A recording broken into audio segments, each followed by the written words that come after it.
So hello friends, आज हम पढ़ेंगे इम्पॉर्टेंट क्वेश्चंस के बारे में जो कि क्लास 12th का है। फर्स्ट यूनिट है रिप्रोडक्टिव यूनिट का। इसमें फर्स्ट चैप्टर जो है वो हमारा रिप्रोडक्शन इन फ्लावरिंग प्लांट्स का है और बाकी इसमें मैंने human reproduction and reproductive health questions भी ऐड किए हैं। फुल यूनिट के इम्पॉर्टेंट क्वेश्चंस हैं, मार्क्स वाइज भी मैंने यहाँ बताए गए हैं। तो सबसे पहला क्वेश्चन जो है वो प्लांट रिप्रोडक्शन का है। Discuss autogamy with examples. तो ऑटोगैमी में जब पॉलिनेशन है वो सेल्फ होता है, माने कि जो एंथर है वो स्टिग्मा और एंथर एक ही फ्लावर में है जो कि बाइसेक्सुअल में होता है। तो इसके एग्जाम्पल भी है pea, wheat and rice. Then second question है अपना, mention two strategies involved by flowers to present self pollination. तो जो सेल्फ पॉलिनेशन है वो प्रिवेंट किसमें होगा? एक तो यूनिसेक्सुअल फ्लावर्स में, क्योंकि उनमें सेल्फ पॉलिनेशन हो ही नहीं सकती। और क्यों नहीं हो सकती? क्योंकि उसमें स्टिग्मा एक ही फ्लावर में होगा और दूसरे फ्लावर में एंथर होगा। देन सेकंड मेथड जो है वो है डाइकोगैमी का।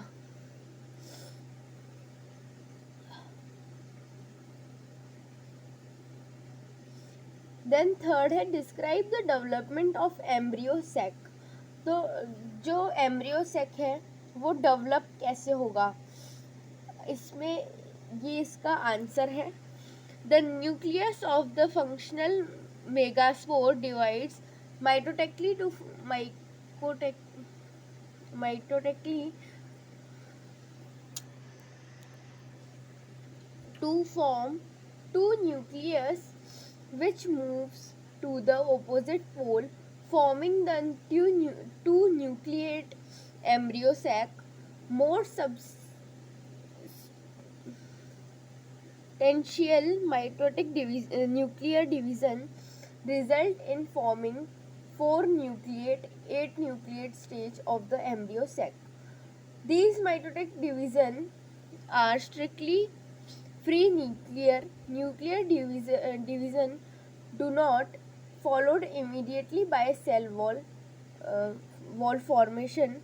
After the 8 nucleate stage, cell wall are let down, leading to the organization of the typical female gametophyte और embryo sac. तो क्या होता है कि न्यूक्लियस जो है मेगास्पोर का वो डिवाइड होता है अपना मियोटिकली, जो कि पहले 2 न्यूक्लियस फॉर्म करेगा।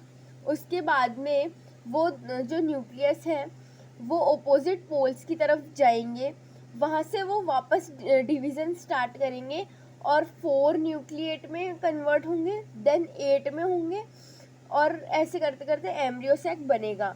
अब यहाँ पे ये ध्यान रखना है अपने को कि एक तो माइटोटिक डिविजन्स में जो सेल्स है न्यूक्लियर है वो फ्री है।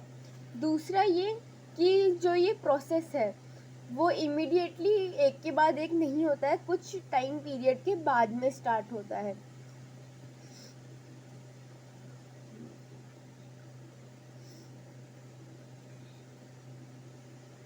देन फोर्थ क्वेश्चन है,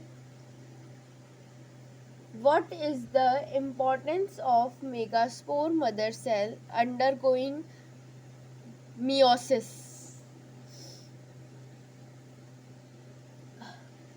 तो megaspore mother cells undergoes meiosis to form 4 megaspores. Megaspore mother cell is diploid and megaspores are haploid. At this point, gametophytic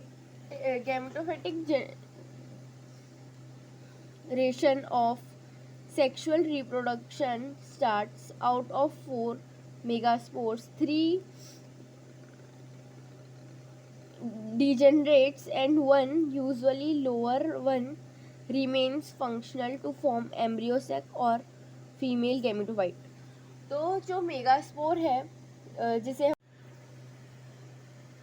so friends, जो megaspore mother cell है वो meiosis के process में जाती है और 4 मेगास्पोर्स फॉर्म करती है.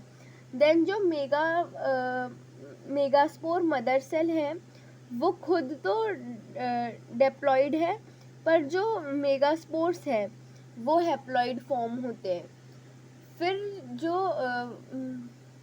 फिर इस टाइम पे जो गैमेटोफाइट जनरेशन हो रही है तो वो सेक्सुअल रिप्रोडक्शन स्टार्ट हो जाता है. 4 में से मतलब सिर्फ मतलब 4 में से 3 मेगास्पोर तो डिजनरेट हो जाते हैं और एक ही बचता है जो कि फंक्शन करता है एम्ब्रियो सैक का.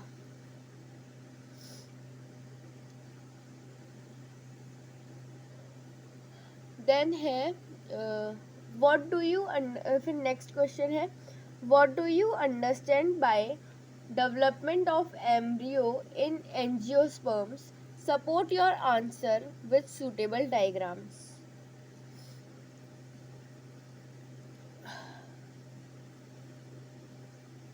तो development of embryo in angiosperm में है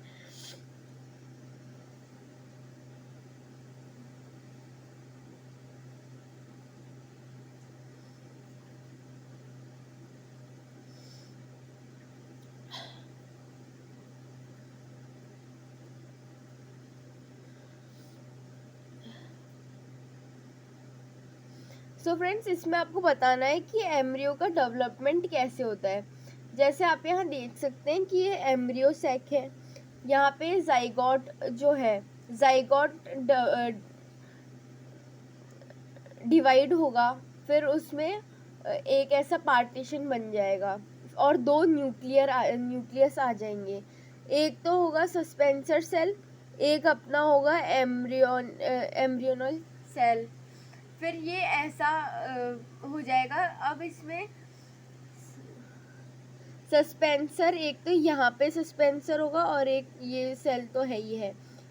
फिर यहाँ पे ये हार्ट शेप का हो जाएगा और फिर बाद में जाके ये जो है आपका ये एम्ब्रियो बन जाएगा. बाकी यहाँ पे ये इसके स्टेप्स लिखे हैं.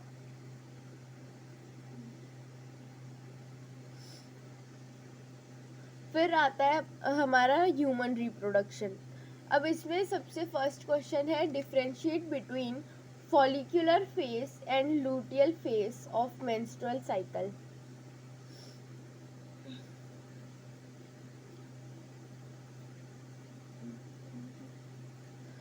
तो फ्रेंड्स, सबसे पहले तो है जो पीरियड्स आते हैं उसमें यहाँ पे बताया गया है फॉलिकुलर फेज में कि from 5th to 14th day of menstrual cycle. और लूटियल फेज जो है वो हमारा 16 से 28 डेज पे आएगा मेंस्ट्रुअल साइकिल की. फिर स्टेज ऑफ फॉलिकल है. तो primary follicle change into Graafian follicle. तो जो प्राइमरी फॉलिकल है वो चेंज होके ग्राफियन फॉलिकल में बन जाएगा. और लूटियल फेस में एम्प्टी ग्राफियन फॉलिकल जो है वो चेंज होके कॉर्पस लूटियम में बन जाएगा. अब कॉर्पस लूटियम का क्या फंक्शन है. कॉर्पस लूटियम एक तो येलो कलर का होता है और ये हमारा प्रोजेस्टेरोन रिलीज करता है. फिर है हॉर्मोन्स. फॉलिकुलर फेस में एस्ट्रोजन्स सिक्रीट होंगे और लूटियल फेस में प्रोजेस्टेरॉन सिक्रीट होएगा। फिर एंडोमेट्रियम का क्या होगा? तो about 2-3 mm thick but no uterine milk, और लूटियल फेस में 5 mm thick and uterine gland secretes uterine milk.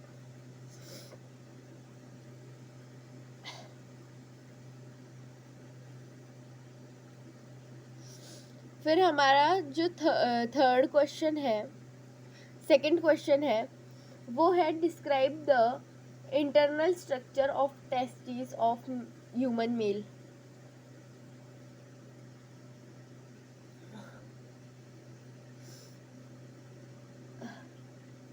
तो आप ये डायग्राम देख सकते हैं, ये हमारा इंटरनल स्ट्रक्चर है ह्यूमन मेल टेस्टिस का। और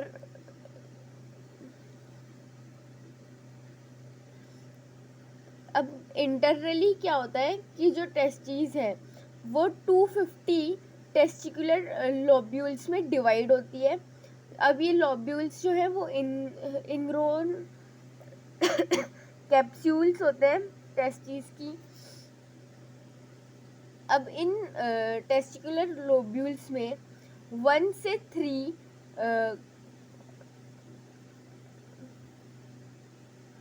कॉन्वोल्यूटेड टिब्यूल्स होते हैं, जिन्हें हम सेमिनिफ्यूरस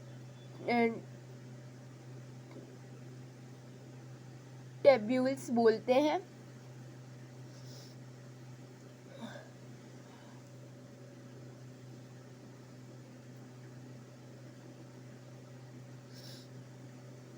अब यहाँ पे ये जो सेमिनिफ्यूरस टिब्यूल्स है, ये क्या करती है, एपिथेलियम जनरेट करती है, जो कि एक तो क्यूबॉइडल होती है, दूसरा ये कि वो जो है नरिशमेंट देती है स्पर्म के डेवलपमेंट के टाइम पे।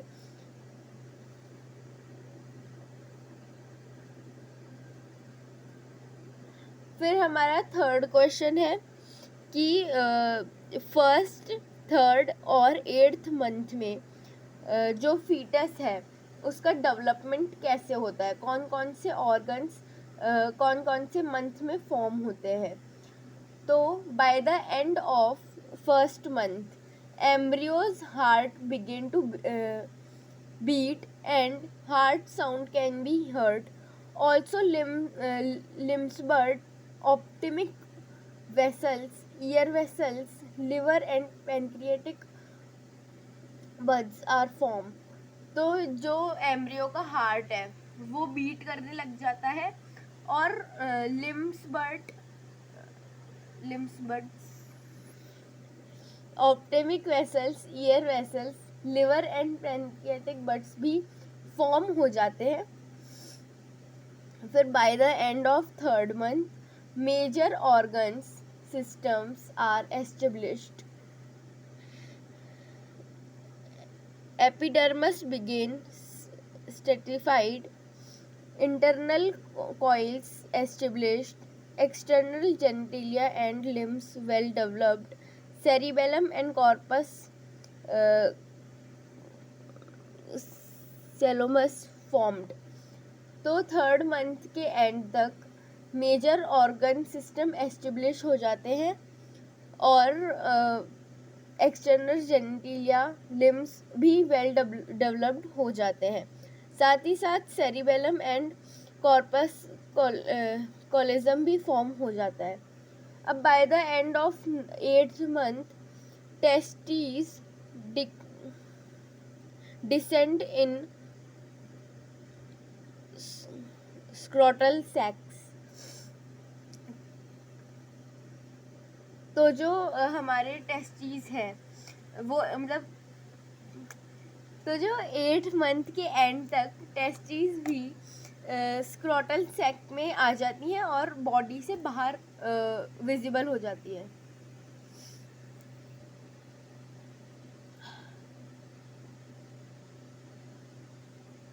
देन है describe the formation of blastocyte in humans.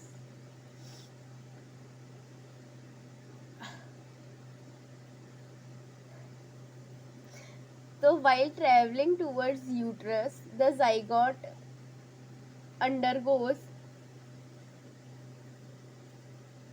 haloblastic radical and unequal cleavage to form a solid ball of about 8 to 16 cells called mollura, which resembles a little mulberry. The cells are called blastomeres and are of two types. तो जब zygote जो है वो uterus की तरफ travel करता है, वो अनइक्वली क्लीवेज जो है वो फॉर्म करता है और एक सॉलिड बॉल की फॉर्म में आ जाता है, जो कि 8 to 16 सेल्स की होती हैं. उन्हें मोल्यूरा कहते हैं. और जो और फिर ये क्या है, ये एक लिटिल मूलबेरी की तरह भी रिजेंबल करती है. और जो सेल्स हैं उन्हें हम ब्लास्टोमियर्स बोलते हैं.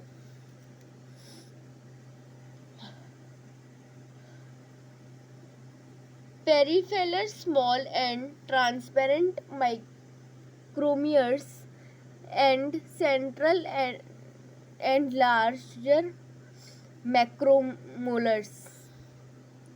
At 16 to 32 cell stage, it enters the uterus on 4th day after fertilization. Then it transports into a hollow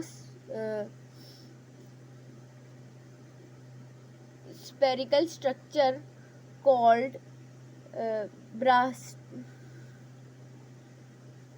blastocyte. It is formed of outer single layered tropoblast and a mass of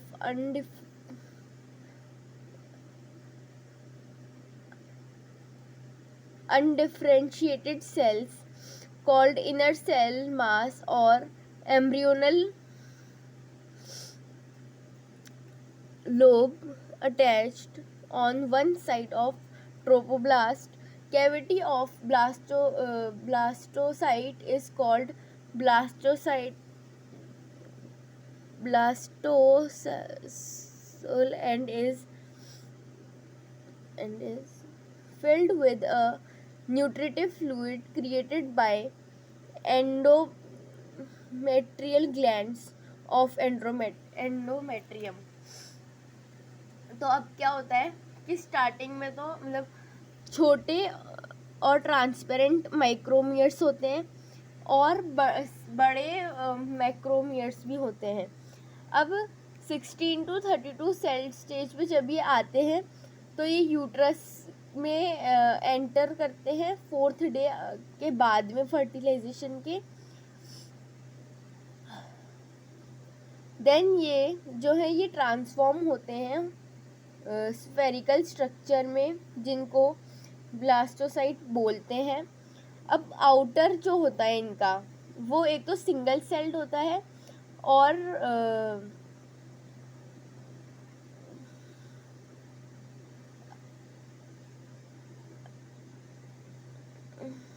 अनडिफरेंटेड sales का होता है. अब जो inner sales होती हैं वो attach होती हैं ट्रोपोब्लास्ट की कैविटी से और एक फ्लूइड भरा हुआ होता है जो कि न्यूट्रिटिव फ्लूइड होता है, जो कि एंडोमेट्रियल ग्लैंड्स प्रोड्यूस करती है एंडोमेट्रियम से.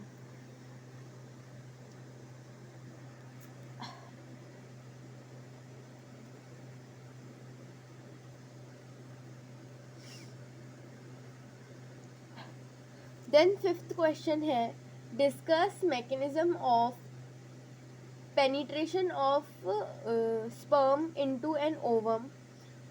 Second, what is the site of fusion of sperm and ovum? How is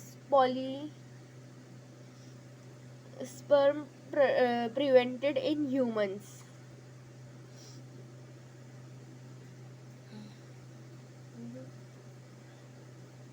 तो ए पार्ट का आंसर है कि penetration of sperm into the ovum is a chemical phenomenon which the sperm comes when the sperm comes in the contact with ovum, the ectrodome of sperm secrete sperm lysis, which which dispo which dissolve egg envelope locally and make the path for sperm penetration. Sperm lysome includes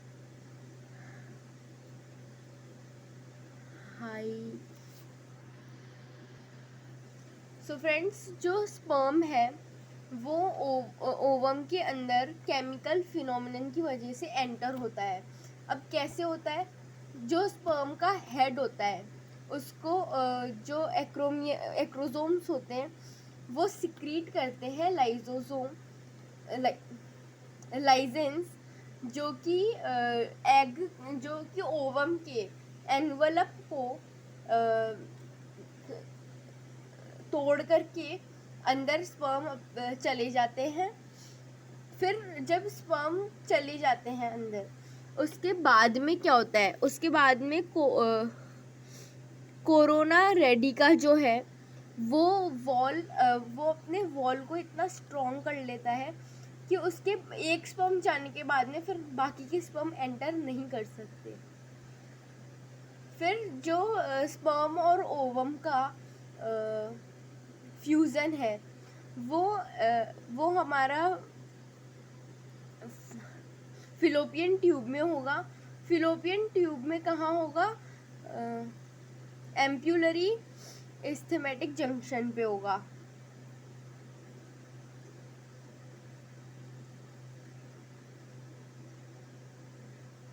फिर है polyspermy is prevented by cordial reaction of the egg in which vitelline membrane is lifted above so that a perivital space is developed below it. Cortical granules of egg cortex undergo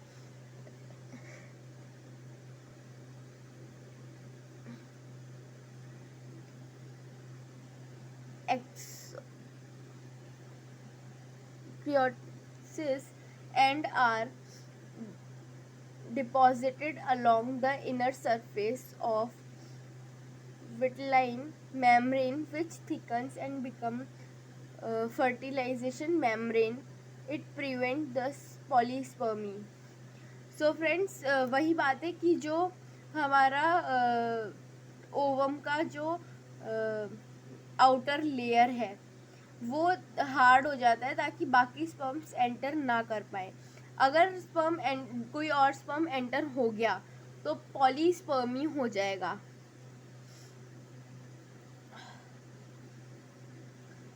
फिर है हमारा third chapter जो कि reproductive health का है.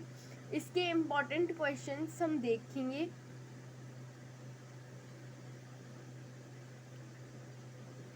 तो first question है, how do the oral pills help in birth control?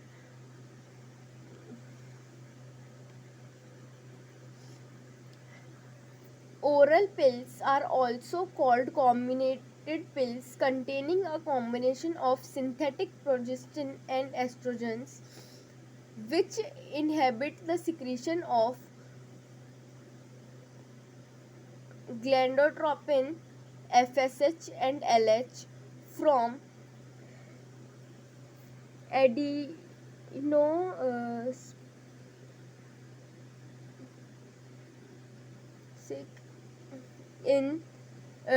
to inhibit ovulation from the ovaries and implantation, which also retain the entry of sperm in the uterus by changing the quality of cervical mucus.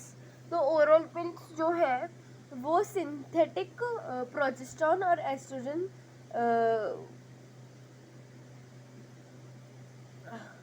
Synthetic progesterone और oestrogens होते हैं। ये inhibit करते हैं secretion of FSH and LH का, जिसकी वजह से ओव्यूलेशन रुक जाता है। और ये सर्वाइकल म्यूकस को थिक कर देते हैं ताकि स्पर्म एंट्री ना ले पाए यूट्रस के अंदर।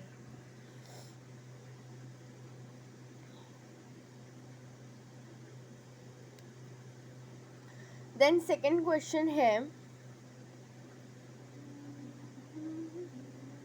What is amino synthesis and list its advantages and disadvantages.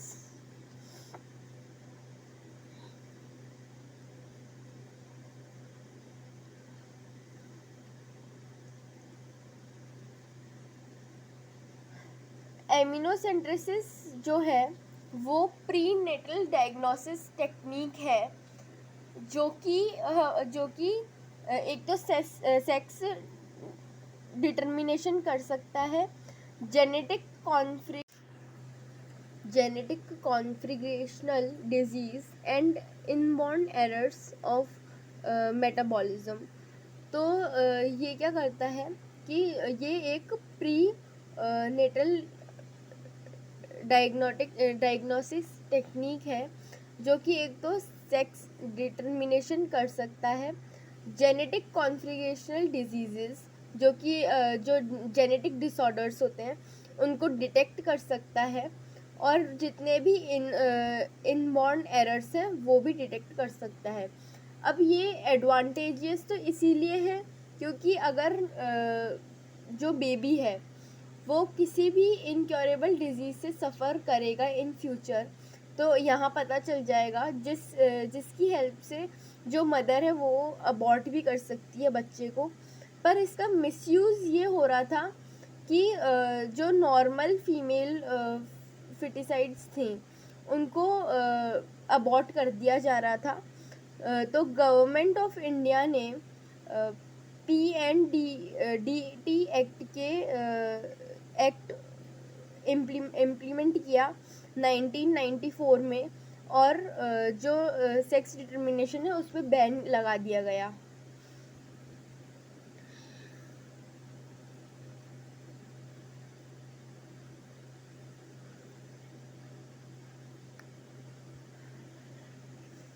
फिर थर्ड क्वेश्चन है, define infertility and list 2 cause of infertility in human males and human females.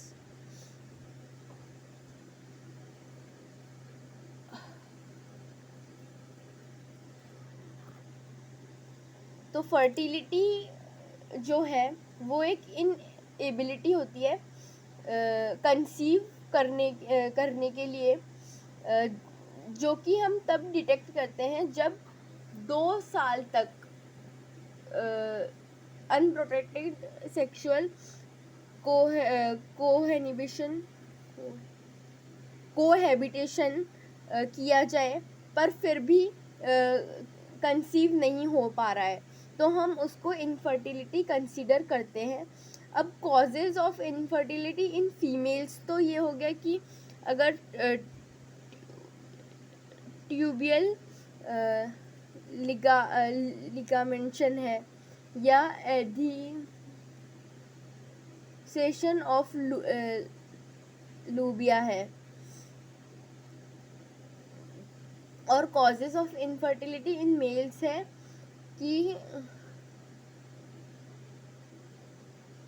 Azoospermia है या फिर साइटो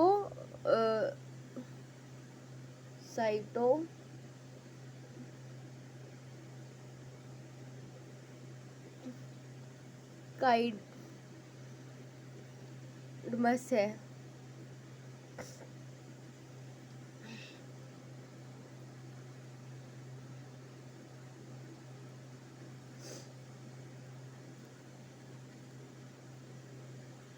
देन फोर्थ क्वेश्चन है हमारा, give cause, symptoms and prevention of syphilis. तो syphilis जो है वो एक बैक्टीरियल इन्फेक्शन होता है। अब इसकी सिम्टम्स तो ये हैं कि appearance of hard, dry and bacteria field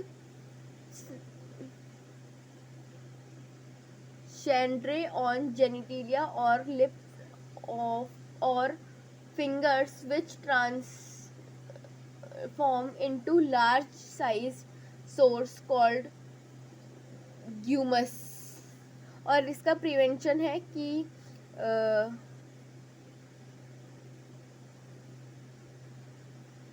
avoid prostitution and use of condom. Then fifth question ये है कि enlist various method of birth control, give the significance of following. First, use of LNG-20, second, implants, third, tubectomy.